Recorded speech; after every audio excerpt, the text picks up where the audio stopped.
Lukas NMB hari ini kita akan langsung menuju ke Pengadilan Tipikor Jakarta Pusat. Sudah ada jurnalis Kompas TV, Masni Rahmawati di sana. Masni, kemarin pada Minggu atau pada Senin kemarin sidang diskors. Nah, kalau hari ini agendanya apakah hanya pemeriksaan terdakwa atau ada pemeriksaan atau agenda lainnya? Iya, pas sekali juga saudara, memang untuk hari ini dari jadwal sidang Lukas NMB yaitu pemeriksaan terdakwa, di mana tadi dimulai sekitar pukul 10.30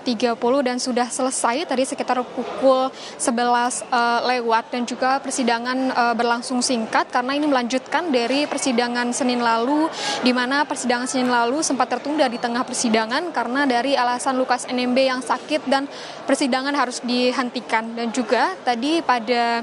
persidangan tetap menanyakan dan juga menggali lebih dalam bagaimana gratifikasi dan juga suap yang diterima oleh Gubernur Nonaktif Papua Lukas NMB, dan juga tadi ada beberapa poin di mana itu yang pertama adalah gratifikasi dari Rija Tonolaka, dan ini dibantah oleh Lukas NMB bahwa dia tidak pernah menerima gratifikasi dari Rija Tonolaka, namun dari uang 1 miliar yang dimaksud adalah uang dari miliknya Lukas NMB sendiri, yang dimana itu diminta tolong untuk ditransferkan ke dalam rekeningnya untuk berobat waktu itu di Jakarta saat pandemi COVID-19, dan di mana dari kuasa hukum Lukas NMB menyebutkan bahwa kalau memang itu dimintakan untuk ditransferkan karena saat itu dari Papua sedang lockdown, dan juga posisi dari Lukas NMB itu ada di Jakarta. Dan juga poin selanjutnya adalah tentang kepemilikan Hotel Angkasa yang kemarin selalu dicecar oleh Jaksa Penuntut Umum bagaimana tentang kepemilikan Hotel Angkasa ini, dan juga tadi dibantah oleh Lukas NMB bahwa Hotel Angkasa bukanlah miliknya namun milik dari Rija Tonolaka, dan ini dibuktikan dengan adanya surat yang membuktikan bahwa kepemilikan Hotel Angkasa ini merupakan kepemilikan dari Rija Tonolaka. Dan juga selanjutnya itu adalah poin mengenai gratifikasi yang diterima oleh yang diterima oleh Lukas NMB dari Piton Inumbi itu sebesar 10 miliar. Ini dibantah oleh Lukas NMB bahwa dia tidak mengetahui dan juga tidak pernah menerima gratifikasi dari Piton Inumbi, dan seperti itu juga dari kuasa hukum Lukas NMB Petrus Bala Pationo menyebutkan bahwa selain juga dari Lukas NMB tidak mengetahui adanya transferan dari Piton Inumbi ini, dan juga Petrus menyebutkan bahwa dari Piton Inumbi ini sendiri tidak bisa baca tulis, makanya dari ini memang diragukan dari slip transfer yang menyebutkan bahwa ada transfer yang kepada Lukas NMB. Dan juga di sini juga ada hal yang disayangkan oleh kuasa hukum dari Lukas NMB bahwa dari pihak Jaksa Penuntut Umum tidak mendatangkan bank, di mana ini bank yang mengeluarkan slip transfer yang menyebutkan bahwa adanya gratifikasi dan juga suap yang diterima oleh Lukas NMB. Ini dari kuasa hukum menyebutkan bahwa dari hakim sendiri sudah meminta dari Jaksa Penuntut Umum untuk mendatangkan pihak bank, di mana ini merupakan bank BCA yang ada menjadi barang bukti slip transfer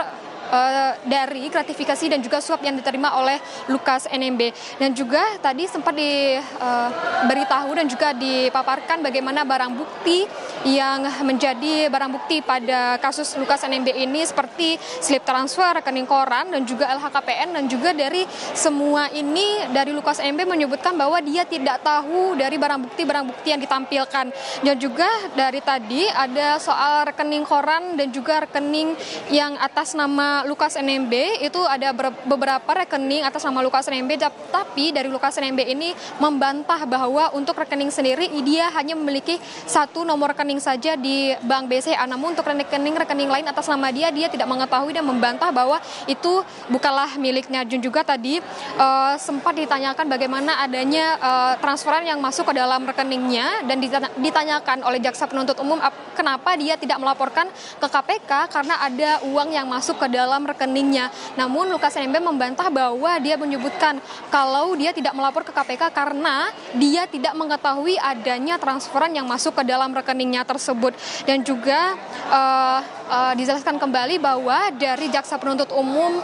dari penasihat hukum Lukas NMB, Petrus Balapetrona sangat menyayangkan dari pihak jaksa penuntut umum tidak mendatangkan pihak bank dalam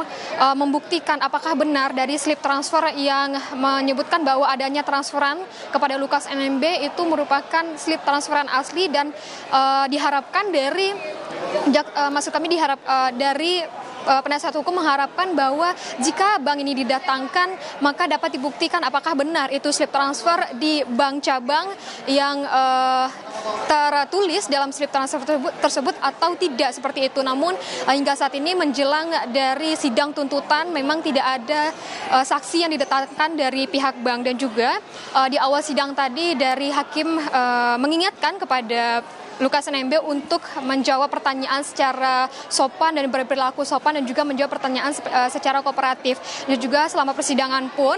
Lukas NMB memang menaati dari permintaan dari hakim. Memang selama persidangan Lukas NMB kooperatif dan juga tidak berperilaku yang aneh-aneh dan juga berperilaku sopan dan tidak mengeluarkan makian. Di mana sebelumnya pada Senin kemarin pada pertengahan persidangan Lukas NMB sempat berperilaku tidak sopan, di mana dia sempat melemparkan mic dan juga sempat mengeluarkan makian di tengah persidangan. Untuk sidang selanjutnya, yaitu untuk sidang tuntutan sendiri, itu akan dilaksanakan pada 13 September 2023, di mana hakim tadi memberikan waktu selama 1 minggu untuk jaksa penuntut umum mempersiapkan semuanya tuntutan terhadap terdakwa Lukas NMB. Paskalis. Masni Rahmawati, terima kasih melaporkan langsung dari Pengadilan Tipikor Jakarta.